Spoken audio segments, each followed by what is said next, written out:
منال مسکرا دی حنان کی بات پر اور بیڈ پر جا کر لیٹ گئی۔ حنان بھی مسکراتے ہوئے لائٹ آف کر کے سائڈ لیمپ آن کرتے ہوئے لیٹ گیا اور منال کے قریب ہو کر اس کا سر اپنے بازو پر رکھ دیا۔ منال گھبرا گئی، کیا ہوا ہکلاتے ہوئے بولی۔ حنان مسکرا دیا۔ اسے منال کا گھبرانا شرمانا بہت اچھا لگتا تھا، اسی لیے وہ جان بوجھ کر منال کو تانگ کرتا تھا۔ کچھ نہیں ہوا، پریشان مت ہو جائے، کچھ نہیں کہتا تمہیں، کھا نہیں جاؤں گا۔ حنان ہنسی کنٹرول کرتے ہوئے بولا، ویسے اگر کچھ کہہ بھی دوں تو کیا ہے، میرا حق بنتا ہے، شوہر ہوں تمہارا۔ حنان سیریس ہوتے ہوئے بولا۔ منال گھبرا گئی حنان کی بات پر، مطلب میں کچھ سمجھی نہیں۔ منال نے معصومیت سے جواب دیا، اس کا مطلب میں بہت جلدی سمجھاؤں گا تمہیں، ڈونٹ وری۔ حنان مسکراتے ہوئے بولا، ابھی تو میں بس تمہارا سر دبانے لگا ہوں، باقی باتیں پھر کبھی سمجھاؤں گا۔ حنان کی آنکھوں میں شرارت چمک رہی تھی۔ منال نظریں جھکا گئی، حنان کو اس کا شرمانا بہت بھایا۔ حنان نے سر دبانا شروع کیا تو منال آنکھیں بند کر کے اس کے لمس کو محسوس کرنے لگی۔ اسے سکون سا محسوس ہونے لگا اور کچھ دیر بعد وہ سو گئی۔ منال سو گئی تو حنان نے اسے تکیے پر لٹا دیا اور اس کے ماتھے پر آئے بال پیچھے کرتے ہوئے اپنے جذبات پر قابو پاتے ہوئے سونے کے لیے لیٹ گیا۔ حنان اپنی زندگی میں آنے والی تبدیلی کو محسوس کر رہا تھا، لیکن وہ منال کی طرف اپنے بڑھتے قدم روک رہا تھا۔ اسے کسی غلط فہمی میں نہیں رکھنا چاہتا تھا۔ اسے اپنے کیے پر پچھتاوا ہو چکا تھا، لیکن سمجھ نہیں پا رہا تھا کس اپنی غلطیوں کو سنوارے۔ زندگی دن بدن مشکل ہوتی جا رہی تھی، اس کے لیے اسے ابھی بہت کچھ کرنا تھا۔ بہت سے راز دفن ہیں اس کے سینے میں جو اس نے کسی سے شیئر نہیں کیے۔ اسے اکیلے ہی یہ جنگ لڑنی تھی، اسی لیے وہ چاہتا ہے کہ پہلے اپنا کام مکمل کر لے، پھر اپنی نئی زندگی شروع کرے گا۔ صبح حنان واک سے واپس آیا تو منال اٹھی ہوئی تھی۔ منال کو سلام کرنے کے بعد حنان بھی فریش ہونے چلا گیا۔ تیار ہو کر آیا تو دونوں نیچے کی طرف بڑھ گئے ناشتہ کرنے کے لیے۔ سب کے ساتھ مل کر ناشتہ کیا اور پھر حنان آفس کے لیے نکل گیا۔ ملک صاحب کے ساتھ منال وہیں بیٹھی رہی، سب کے ساتھ۔ اس سے آج حنان کچھ پریشان سا لگ رہا تھا۔ منال کو اکیلے بیٹھے دیکھ ہانی اس کے پاس آ گئی۔ کیا ہوا منال، کچھ پریشان لگ رہی ہو؟ حنان سے جھگڑا ہو گیا ہے کیا؟ ہانی پریشان ہوتے ہوئے بولی۔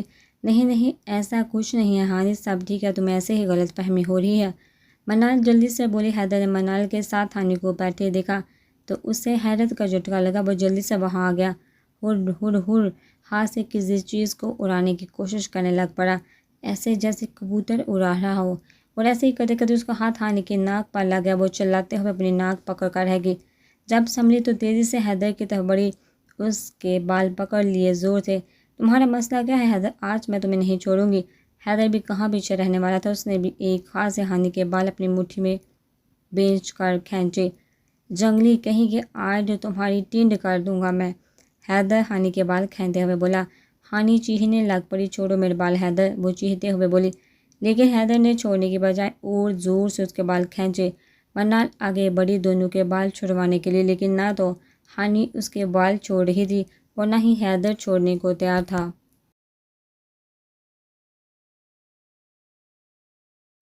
مسز ملک کچن سے باہر آئی تو سامنے کا منظر دیکھ کر ان کے ہوش اڑ گئے۔ وہ جلدی سے آگے بڑھی، کیا کر رہے ہو تم دونوں، چھوڑو ایک دوسرے کو۔ چچی جان پہلے اس سے کہیں کہ میرے بال چھوڑے، پھر میں چھوڑوں گا۔ حیدر ضد پر اٹک چکا تھا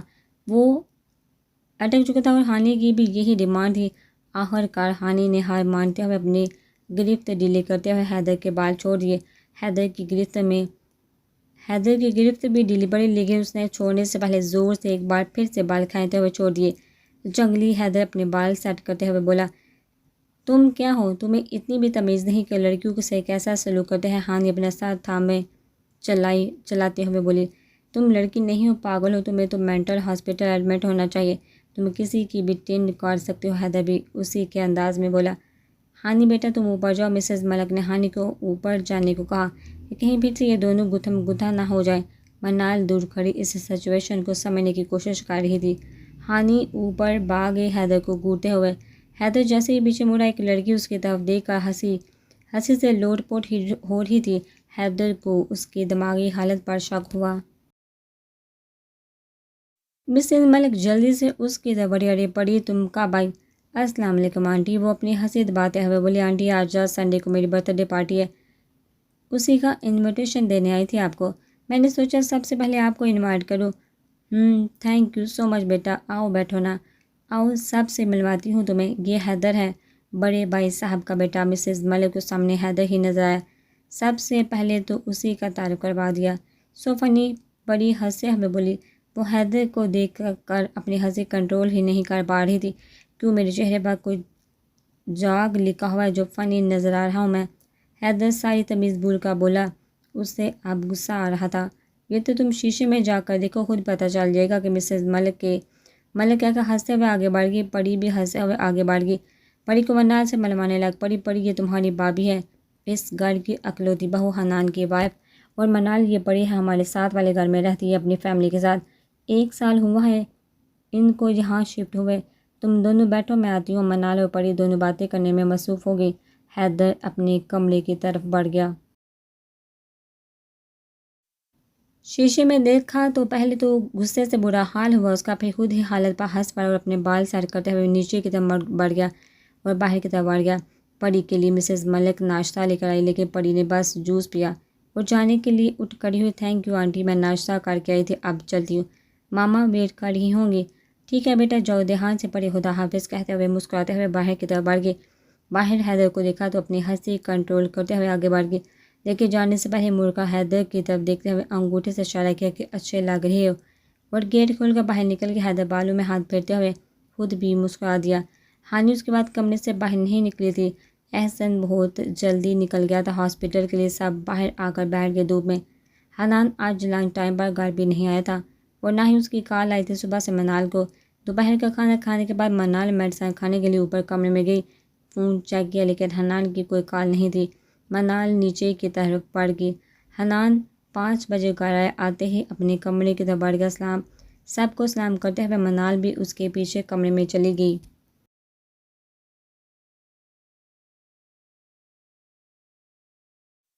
اس سے دیکھا حنان مسکرا دیا اور اپنے بیگ میں کپڑے رکھنے لگ پڑا۔ آپ کہیں جا رہے ہیں کیا؟ منال حنان کو بیگ پیک کرتے ہوئے دیکھا، بول بھی ہاں منال، میں 2 دن کے لیے دبئی جا رہا ہوں، ابھی اچانک ضروری کام آ گیا ہے، ابھی نکلنا ہوگا مجھے۔ حنان بیگ بند کرتے ہوئے منال کی طرف بڑھا۔ منال کو تو جیسے شوق لگا، لیکن اتنی جلدی میں کیسے رہوں گی اکیلے؟ منال رونے کو تھی۔ حنان نے اسے اپنے ساتھ لگا لیا۔ منال بس 2 دن کے لیے جا رہا ہوں میری جان، 2 دن بعد واپس آ جاؤں گا، اپنا خیال رکھنا اور کھانا میڈیسن ٹائم پر کھاتی رہنا، اور آج چیک اپ کے لیے جانا تھا لیکن اب میں جا نہیں سکوں گا، حیدر سے کہہ دیا ہے میں نے، تم اس کے ساتھ چلی جانا، اب مجھے جانا ہوگا، اجازت دو مجھے۔ حنان نے منال کو خود سے الگ کرنا چاہا لیکن منال اس کی شرٹ کو جگڑے کھڑی تھی۔ حنان نے اسے خود سے دور کیا، اپنا بیگ اٹھایا۔ منال رو رہی تھی۔ حنان نے آگے بڑھ کر اس کے آنسو صاف کیے۔ منال اگر ایسے کرو گی تو میں کیسے جا سکوں گا؟ حنان نے اسے پھر سے ساتھ لگا لیا۔ ٹھیک ہے اگر تم کہہ دیو تو میں نہیں چاہتا۔ نہیں میں نے ایسا تو نہیں کہا، بس اچانک آپ نے بتایا تو میں اداس ہو گئی، جانا ضروری ہے، آپ جائیے خیریت سے اور خیریت سے واپس آئیے، میری دعا ہے۔ حنان نے مسکراتے ہوئے منال کو خود سے لگ گیا اور اس کی پیشانی پر پیار کی مہر ثبت کرتے ہوئے اپنا بیگ اٹھاتے تیزی سے کمرے سے باہر نکل گیا اور سب کو الوداع کہتے ہوئے ایئرپورٹ کے لیے نکل گیا۔ کچھ دیر بعد حیدر دروازہ ناک کرتے ہوئے کمرے میں آیا۔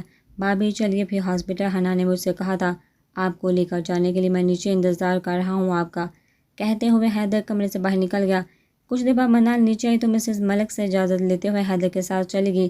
حیدر نوٹ کر رہا تھا کہ منال کا موڈ کچھ آف ہے حنان کے جانے سے۔ واپس آئی تو منال اپنے کمرے کی طرف جانے ہی لگی تھی کہ اس کی نظر ٹی وی پر پڑی، کوئی دیکھ نہیں رہا تھا تو اس نے سوچا ٹی وی بند کر دیتی ہوں، لیکن جیسے ہی منال ٹی وی بند کرنے لگی سامنے چل رہی خبر کو دیکھ کر اس کے ہاتھ سے ریموٹ گر گیا اور وہ خود بھی زمین بوس ہو گئی۔ حیدر ابھی گاڑی پارک کر کے اندر آیا ہی تھا کہ منال کو گرتے دیکھ جلدی سے آگے بڑھا، ماما، چچی جان، ماہم، اس نے سب کو آوازیں دینا شروع کر دی۔ سب بھاگتے ہوئے اپنے اپنے کمروں سے باہر نکل آئے۔ حیدر کے اس طرح چلانے پر پہلے تو سب کی نظر منال پر پڑی اور پھر ٹی وی پر چلتی خبر پر سب کے ہوش اڑ گئے۔ حیدر نے ماہم کی مدد سے منال کو صوفے پر لٹایا۔ منال بے ہوش ہو چکی تھی۔ ماہم اور ہانی اس وقت منال کے ہاتھ پاؤں مل رہی تھی لیکن منال کو ہوش نہیں آ رہا تھا۔ سب کی سوچنے سمجھنے کی طاقت مفلوج ہو چکی تھی، کچھ سمجھ نہیں آ رہا تھا کیا کریں۔ ملک صاحب بھی پریشانی سے گھر میں داخل ہوئے، ان کی حالت بھی سب کی جیسی ہی تھی۔ سامنے ٹی وی پر خبر چل رہی تھی کہ کچھ دیر پہلے دبئی جانے والی فلائٹ کریش ہو چکی ہے۔ جہاز میں عملے سمیت 7 پیسنجر تھے، کسی بھی مسافر اور عملے کے بچنے کی کوئی امید نہیں۔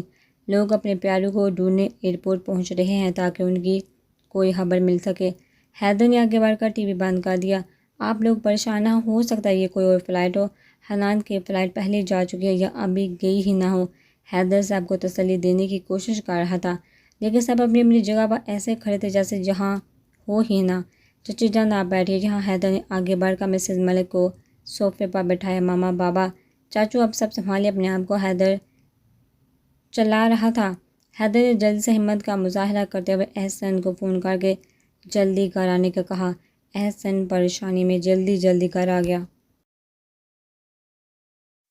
منال ابھی تک بے ہوش پڑی تھی۔ احسن جلدی سے منال کی طرف بڑھا، منال کا ہاتھ پکڑنے ہی لگا تھا کہ اس کے کانوں میں ایک آواز گونجی، میری بیوی سے دور ہو۔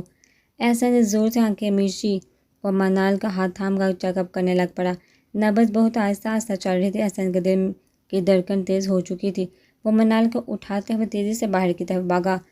بڑا حیدر بھی اس کے پیچھے دوڑا۔ بھائی کہاں لے کر جا رہے ہیں بھابھی کو؟ احسن اس کے سنے بغیر ہی گاڑی بھگا کر لے گیا۔ ملک صاحب بھی باہر کی طرف بڑھے۔ کیا ہوا؟ منال کو پریشانی سے بولے۔ پتہ نہیں چاچو، لگتا ہے کوئی سیریس بات ہے، لگتا ہے احسن بھائی ہاسپٹل لے گئے ہیں، ہم لوگ بھی چلتے ہیں، وہ اپنے ہاسپٹل ہی لے کر گئے ہوں گے، حیدر کہتے ہوئے اندر کی طرف بڑھا۔ حیدر میں بھی ساتھ چلتا ہوں، مسز ملک روتے ہوئے بولی۔ جی چچی جان آپ گاڑی میں بیٹھیے، میں بس ابھی آیا۔ حیدر اندر کی طرف بڑھ گیا۔ بابا آپ میرے ساتھ چلے، ہم تو یہی رہو، تم یہی رہو ماما کے ساتھ، ہمیں ہاسپٹل جانا پڑے گا۔ ہاں جلدی چلو۔ بڑے ملک صاحب تیزی سے باہر کی طرف کی جانب دوڑے۔ وہاں تم مجھے جلد سے گاڑی کی چابی لا کر دو۔ ہم گاڑی کی چابی لے کر آئی تو حیدر اسے تاکید کرتے ہوئے کہ دروازہ اچھی طرح سے بند کر لو، کچھ بھی ہو گھر سے باہر مت نکلنا، پتہ نہیں کب تک رکنا پڑ جائے ہاسپٹل میں، کہتے ہوئے حیدر تیزی سے باہر کی طرف بڑھ گیا۔ ڈرائیور اور چوکیدار کو گھر کا خیال رکھنے اور چوکن نہ رہنے کی تاکید کرتے ہوئے گاڑی بھگا کر لے گیا ہاسپٹل کی طرف۔ ہاسپٹل پہنچ کر ایمرجنسی کی طرف بڑھا اور ریسیپشن پر منال کے بارے میں پوچھا تو پتہ چلا کہ وہ آئی سی یو میں ہے اور ڈاکٹر احسن بھی وہیں ہیں۔ آئی سی یو کا نام سنتے ہی مسز ملک کے رونے میں روانی آ گئی۔ کیا ہو گیا ہے یہ سب؟ میرے بیٹے کا کچھ پتہ نہیں چلا ابھی تک، اور بہو بھی زندگی اور موت کی کشمکش میں ہے۔ حوصلہ رکھیے بیگم، آپ اتنی جلدی ہمت نہ ہاریں، اچھے کی امید رکھیں۔ ملک صاحب ان کو حوصلہ دے رہے تھے، لیکن خود بھی وہ ہمت ہار چکے تھے۔ انہوں نے ہی تو کہا تھا حنان کو دبئی جانے کے لیے، حالانکہ جانے کے وہ خود جانے والے تھے۔ صبح ٹکٹ انہوں نے خود ہی بک کروائی تھی، لیکن انہوں نے زبردستی حنان کو بھیج دیا تاکہ وہ ذمہ دار بن سکے۔ کب تک ذمہ داریوں سے جان چھڑواتا رہے گا؟ آخر اسے ہی تو سنبھالنا ہے سارا بزنس، لیکن اب وہ خود ہی اپنے فیصلے پر پچھتا رہے تھے۔ پتہ نہیں کس حال میں ہوگا میرا بیٹا، پتہ نہیں ہوگا بھی کہ نہیں۔ ملک صاحب پوری طرح ٹوٹ چکے تھے۔ چاچو آپ لوگ یہی رکیے، میں ایئرپورٹ جا رہا ہوں۔ جانا تو پڑے گا، آپ لوگ دعا کریں کہ ہمارا حنان صحیح سلامت ہو۔ حیدر ان کو تسلی دیتے ہوئے ایئرپورٹ کے لیے نکل گیا۔ احسن آئی سی یو سے باہر آیا تو باہر صاحب کو دیکھ کر اسے اپنی غلطی کا احساس ہوا۔ چاچو وہ منال کی حالت بہت زیادہ خراب تھی، اگر میں تھوڑی سی دیر بھی کر دیتا ہاسپٹل لانے میں تو اس کا برین ڈیمیج ہو سکتا تھا، اس لیے میں عجلت میں اسے یہاں لے آیا، مجھے اس وقت یہی ٹھیک لگا۔ احسن سر جھکائے بولا، نہیں ایسی کوئی بات نہیں احسن، ہم تم سے ناراض نہیں، یہ بتاؤ اب کیسی طبیعت ہے منال کی؟ ملک صاحب بہت تھکے سے بولے۔ کیسی ہے میری بچی؟ احسن کچھ تو بتاؤ، مسز ملک جلدی سے بولی۔ چچی جان آپ پریشان نہ ہو، منال ٹھیک ہو جائے گی، اس کے ہوش میں آنے کا انتظار ہے، اس کا ہوش میں آنا بہت ضروری ہے۔ نہیں تو، احسن کہتے رک گیا۔ نہیں تو کیا احسن، تم کچھ بول کیوں نہیں رہے؟ مسز ملک اب باقاعدہ رو رہی تھی۔ اگر منال کو ہوش نہ آیا تو وہ کومے میں بھی جا سکتی ہے۔ احسن کی بات پر سب کی امیدیں دم توڑ گئی۔ مسز ملک بینچ پر گر سے گئی، ایک طرف ان کا بیٹا تھا اور دوسری طرف بہو۔ حیدر جیسے تیسے ایئرپورٹ پہنچا، راستے میں بار بار حنان کے نمبر پر کال کرتا رہا، لیکن اس کا نمبر بند جا رہا تھا۔ حنان کے متعلق انفارمیشن لینے کی کوشش کرنے لگ پڑا۔ ریسیپشن پر بیٹھی لڑکی سے اس نے حنان کے بارے میں پوچھا۔ Excuse me ma'am, kindly can you tell me something about Malik Hanan? Actually ان کی آج دبئی کی فلائٹ تھی شام 4 بجے کے قریب، کیا آپ کنفرم کر کے بتا سکتی ہیں کہ وہ کریش ہونے والی فلائٹ میں تھے یا نہیں؟ حیدر بہت ہمت جمع کرتے ہوئے بولا، ویٹ اے منٹ سر، وہ چیک کرتے ہوئے بولی، جی سر وہ اسی فلائٹ میں تھے۔ حیدر کو لگا جیسے اس کے پاؤں کے نیچے سے زمین نہ رکھی ہو، وہ دیوار کا سہارا لیتے ہوئے پیچھے جا لگا دیوار سے۔ نہیں حنان، تم ایسے چھوڑ کر نہیں جا سکتے ہمیں۔ حیدر جیسے اپنے حواس کھو بیٹھا تھا۔ وہ لڑکی جلدی سے اس کی طرف بڑھی۔ سر آپ ٹھیک ہیں؟ پلیز سر ہمت کرے، آپ وہاں بیٹھیے، باقی کی انفارمیشن دیتی ہوں میں آپ کو۔ وہ حیدر کے پاس آتے ہوئے بولی۔ حیدر خود کو سنبھالتے ہوئے سامنے بینچ پر بیٹھ گیا۔ کچھ دیر بعد وہ ایک لڑکا حیدر کے پاس آیا۔ سر ابھی پولیس کارروائی کر رہی ہے، پلین پہاڑوں پر کریش ہوا ہے، وہاں پہنچنے میں بہت مشکل ہو رہی ہے، پولیس کو ساری لاشیں جل چکی ہیں اور اندھیرا بھی ہو چکا ہے۔ جیسے ہی ہمیں کوئی انفارمیشن ملتی ہے ملک حنان کے بارے میں ہم آپ کو انفارم کر دیں گے۔ سر پلیز آپ اپنا کنٹیکٹ نمبر یہاں لکھ دیں تاکہ جیسے ہی ہمیں کوئی انفارمیشن ملے ہم آپ کو بتا سکیں۔ حیدر نے فائل تھامتے ہوئے اپنا نمبر لکھا اور وہاں سے نکل آیا۔ کچھ دیر گاڑی میں بیٹھا رہا، پھر وہاں سے ہاسپٹل کی طرف بڑھ گیا۔ ہاسپٹل پہنچا تو سب اسے سوالیہ نظر سے دیکھنے لگ پڑے۔ احسن حیدر کی طرف بڑھا۔ کیا خبر حیدر، کیا کہتے ہیں ایئرپورٹ والے؟ جو پلین کریش ہوا حنان اسی میں تھا، کنفرم ہو گیا ہے، حیدر آنکھیں بند کرتے ہوئے بولا۔ حیدر احسن کے گلے لگ کر رونے لگ پڑا۔ بھائی یہ سب کیا ہو گیا ہمارے ساتھ؟ مسز ملک بھی وہیں بینچ پر گر گئی۔ سب ان کی طرف بڑھے۔ چچی جان اٹھیے، کیا ہوا آپ کو؟ احسن ان کے ہاتھ ملتے ہوئے بولا۔ ان کو اسٹریچر پر ڈال کر نرس اندر لے گئی۔ ان کا بی پی ڈاؤن ہو چکا تھا، ابھی تک منال کو ہوش نہیں آیا تھا اور اب مسز ملک کی بھی طبیعت خراب ہو گئی تھی۔ تو پھر کیا کہا انہوں نے؟ باڈی کب تک ملے گی؟ احسن بہت ہمت کر کے یہ بول پایا تھا۔ اس حادثے نے سب کو توڑ کر رکھ دیا۔ بھائی وہ لوگ کہہ رہے تھے جہاں پلین کریش ہوا ہے وہاں پہاڑ ہے، سب کچھ جل چکا ہے، اندھیرے کی وجہ سے کچھ دکھائی نہیں دے رہا۔ پولیس اپنی پوری کوشش کر رہی ہے لاشوں کو ڈھونڈنے کی، جیسے ہی کچھ پتہ چلے گا ہمیں بتا دیں گے وہ لوگ۔ میرا نمبر لکھوا لیا ہے انہوں نے۔ حیدر ایسا کرو تم سب کو گھر چھوڑ کر واپس آ جاؤ، یہاں سب لوگ کب سے بیٹھے رہیں گے، یہاں جا کر سب کو کھانا کھلانے کی کوشش کرو، خود بھی کھانا کھا کر واپس آ جانا۔ چچی جان کی طبیعت اب بہتر ہے، ان کو میڈیسن کھلا دینا، کھانا کھلا کر ان کی صحت کے لیے بہت ضروری ہے۔ یہ مشکل وقت ہے ہم سب کے لیے، لیکن ہم سب کو ہمت سے کام لینا پڑے گا۔ حیدر ان سب کو لے کر گھر آ گیا۔ ماہم نے زبردستی سب کو کھانا کھلانے کی کوشش کی لیکن ناکام رہی۔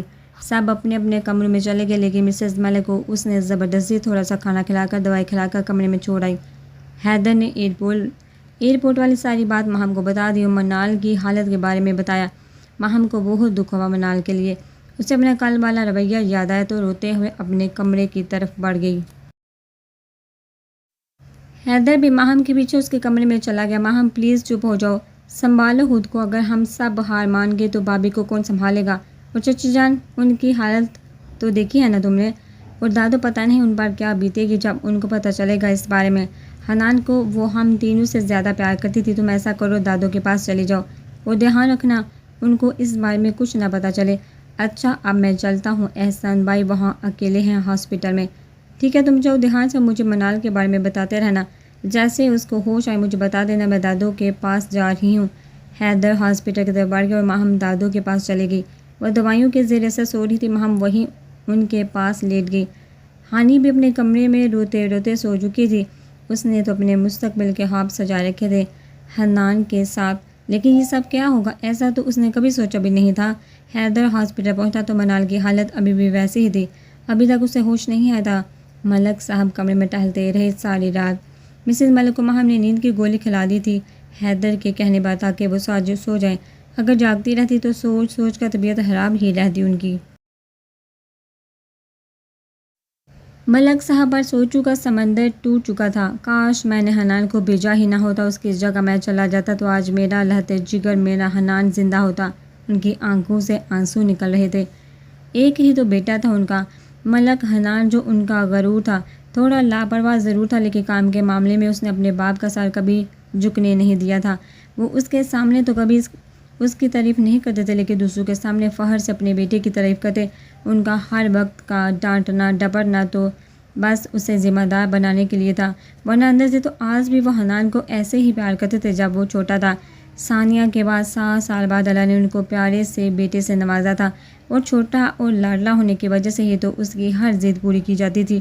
وقت گزر گیا، دیکھتے دیکھتے حنان جوان ہو گیا، اسکول سے کالج اور پھر کالج سے یونیورسٹی۔ حنان منموجی بنتا گیا اور یہی بات ملک صاحب کو پریشان کرنے لگ پڑی، اسی لیے انہوں نے حنان کے ساتھ سختی والا رویہ اپنا لیا اور آہستہ آہستہ حنان ان سے دور ہوتا چلا گیا۔ وہ تو جو کچھ کہتے تھے اس کی بھلائی کے لیے ہی کہتے تھے، مگر ان سب کے باوجود بھی حنان نے خود کا بدلہ پچھلے 5 ماہ سے اس نے ملک صاحب کے ساتھ آفس جوائن کیا ہوا تھا، وہ اپنا ہر کام ذمہ داری سے کرتا تھا۔ ملک صاحب چاہتے تھے کہ اب وہ سارا بزنس حنان کے حوالے کر کے خود گھر بیٹھ جائیں۔ وہ تھک چکے تھے، اب ذمہ داریاں نبھاتے کچھ ثانیہ نے انہیں توڑ کر رکھ دیا تھا، اسی لیے وہ اب سب کچھ حنان کے حوالے کرنا چاہتے تھے۔ آج ان کو حنان کے ساتھ کیے اپنے سارے رویے یاد آ رہے تھے باری باری۔ وہ اندر سے تو جیسے مر ہی گئے تھے۔ جوان بیٹی کی موت کی خبر سن کر بس یہ خالی جسم کا بوجھ تھا وہ جو اٹھائے پھر رہے تھے۔ شاید میں نے وقت سے پہلے کچھ زیادہ ہی بوجھ ڈال دیا اپنے بیٹے کے کندھوں پر، جو وہ اٹھا ہی نہیں پایا اور مجھ سے دور چلا گیا۔ یہ کیسی لکھی تھی جدائی قسمت میں، یوں بچھڑ جائیں گے سوچا بھی نہیں تھا، یوں سفر میں تنہا کر جاؤ گے سوچا نہ تھا، کیسے جئیں گے بن تیرے۔ کاش اے صنم جانے سے پہلے دیکھ لیتا تو مڑ کے۔ منال ابھی تک یوں ہی پڑی تھی دنیا سے بے خبر۔ حنان نے اسے خود اپنی زندگی میں شامل کیا تھا، لیکن اب حنان اس کی زندگی بن چکا تھا۔ پلین کریش ہونے کی خبر اس کے حواسوں پر قیامت بھر کر ٹوٹی تھی۔ صدمہ ہی اتنا بڑا تھا کہ وہ برداشت نہیں کر پائی اور اب زندگی اور موت کی جنگ لڑ رہی تھی۔ حیدر بھی ساری رات بے چین سا کبھی ادھر تو کبھی ادھر چکر لگاتا رہا کہ شاید کوئی خبر آئے، لیکن کچھ خبر نہیں آ سکی۔ احسن کو تو عادت تھی ہاسپٹل میں جاگنے کی، منال کی وجہ سے اس نے اپنی نائٹ ڈیوٹی لگوا لی تاکہ ICU میں رک سکے، لیکن حیدر کو عادت نہیں تھی ایسے ماحول کی۔ ساری رات جاگنے کی وجہ سے اس کی طبیعت بہت بوجھل لگ رہی تھی۔ احسن اس کے پاس جا بیٹھا، حیدر جاؤ ناشتہ کر لو، باہر سے کچھ منگوا دوں یا پھر گھر سے جا کر آؤ ناشتہ، اور کچھ دیر آرام کر لو، پوری رات نہیں سوئے تم۔ کہا تھا میں نے تمہیں کمرے میں جا کر سو جاؤ، لیکن تم نے سنا ہی نہیں، بلکہ تم ایسا کرو گھر ہی جاؤ، تمہیں آرام کی ضرورت ہے، اب میں تمہاری ایک نہیں سنوں گا، جاؤ شاباش۔ حیدر کو نہ چاہتے ہوئے بھی احسن کی بات ماننی پڑی، مگر گھر جا کر وہ ناشتہ کر کے کچھ دیر آرام کرنے اپنے کمرے میں چلا گیا۔ ابھی کمرے میں گیا ہی تھا کہ ہانی دروازہ ناک کرتے ہوئے کمرے میں داخل ہوئی۔ کیسی طبیعت ہے اب منال کی، اسے ہوش آیا یا نہیں؟ ہانی کمرے میں داخل ہوتے ہوئے بولی۔ نہیں ابھی ہوش نہیں آیا بھابھی کو، ویسے کی ویسی ہی ہیں، مجھے بھی جانا ہے ہسپتال، کیا تم مجھے لے جاؤ گے جاتے ہوئے؟ نہیں میں نہیں لے کے جا سکتا، تم خود چلے جانا، جاؤ اب یہاں سے، میں پہلے ہی بہت پریشان ہوں، مجھے تک مت کرو۔ ہانی ایک غصیلی نظر حیدر پر ڈالتے ہوئے کمرے سے باہر نکل گئی۔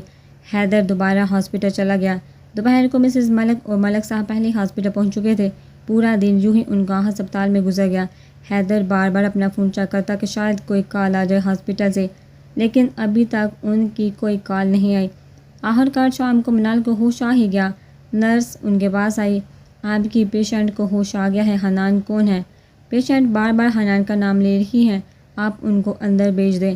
وہ تو یہاں نہیں، حیدر نے جواب دیا، تو آپ لوگ ان کو بلا لیں یہاں، کہیں ایسا نہ ہو کہ ان کی طبیعت پھر سے خراب ہو جائے۔ ابھی ہم ان کو روم میں شفٹ کرنے لگے ہیں، پھر آپ لوگ مل سکتے ہیں ان سے۔ اب وہ کیا بتاتا، نرس کو کہاں سے لاتا حنان کو، وہ تو اب اس دنیا میں ہی نہیں ہے۔ حیدر سوچوں کے سمندر میں ڈوبتا چلا گیا۔ منال کو کمرے میں شفٹ کیا تو مسز ملک سب سے پہلے اس کے پاس گئیں۔ منال بس چپ چاپ لیٹی دیواروں کو گھور رہی تھی۔ مسز ملک کمرے میں گئی تو منال نے اٹھ کر بیٹھنے کی کوشش کی، لیکن اٹھ نہیں سکی۔ کل اس نے دوپہر کا کھانا ہی تو کھایا تھا، اس کے بعد سے وہ بے ہوش تھی۔ مسز ملک نے اس سے بیٹھنے میں مدد کی اور خود منال کے پاس جا کر بیٹھ گئی۔ کیسی طبیعت ہے اب میری بیٹی کی؟ منال کے بالوں میں ہاتھ پھیرتے ہوئے بولی۔ ممی حنان کہاں ہے؟ وہ نہیں آئے، منال ان کے ہاتھ پر ہاتھ رکھتے ہوئے بولی۔ مسز ملک کی آنکھیں بھیگ گئی۔ منال جس پلین میں حنان تھا وہ پلین کریش ہو گیا، کوئی نہیں بچا، وہ روتے ہوئے بولی۔ اس کے آگے وہ کچھ نہیں بول سکی۔ نہیں ممی ایسا نہیں ہو سکتا، حنان 2 دن کے لیے گئے ہیں دبئی، وہ کل تک آ جائیں گے، مجھ سے وعدہ کیا تھا حنان نے، وہ کل آ جائیں گے۔ منال کے چہرے پر غم کا کوئی تاثر نہیں تھا اور نہ ہی خوشی کا۔ ممی آپ کیوں رو رہی ہیں؟ یہ سب جھوٹ ہے، حنان کو کچھ نہیں ہوا، وہ کل تک واپس آ جائیں گے۔ منال مسز ملک کے آنسو صاف کرتے ہوئے بولی۔ مسز ملک کو منال کی دماغی حالت پر شک ہوا، وہ اس سچ کو قبول نہیں کر پا رہی تھی۔ ان کو منال کی حالت پر بہت دکھ ہوا۔ منال یہی سچ ہے، تم سمجھ کیوں نہیں دیکھی تم؟ وہ منال کو جھنجھوڑتے ہوئے بولے۔ حنان نہیں رہا، یہی سچ ہے، تمہیں اس سچائی کو ماننا پڑے گا۔ ایئرپورٹ والوں نے اس بات کی تصدیق کر دی ہے کہ حنان اس پلین میں تھا جو کریش ہوا تھا۔ انہوں نے منال کو گلے سے لگا لیا اور منال میرا بیٹا نہیں رہا۔ منال کی آنکھوں سے آنسو جاری ہو گئے۔ وہ مسز ملک کے گلے لگ کر بہت دیر تک روتی رہی، مگر اس کا دل اس سچائی کو ماننے کو تیار نہیں تھا۔ کچھ دیر رونے کے بعد مسز ملک نے اسے خود سے الگ کرتے ہوئے اس کے آنسو صاف کیے۔ چپ ہو جاؤ منال، صبر کرو، اللہ کی یہی مرضی سے یہ جان تو اللہ کی امانت ہے، کوئی جلدی چلا جاتا ہے، کوئی دیر سے۔ میں اپنی بیٹی کو تو کھو چکی ہیں، اب تمہیں نہیں کھونا چاہتی، سنبھالو خود کو۔ اگر تم ایسا کرو گی تو ہمیں کون سنبھالے گا؟ جتنا نقصان تمہارا ہوا ہے اتنا ہی ہمارا بھی ہوا ہے، ہم سب کو ایک دوسرے کا سہارا بننا ہوگا۔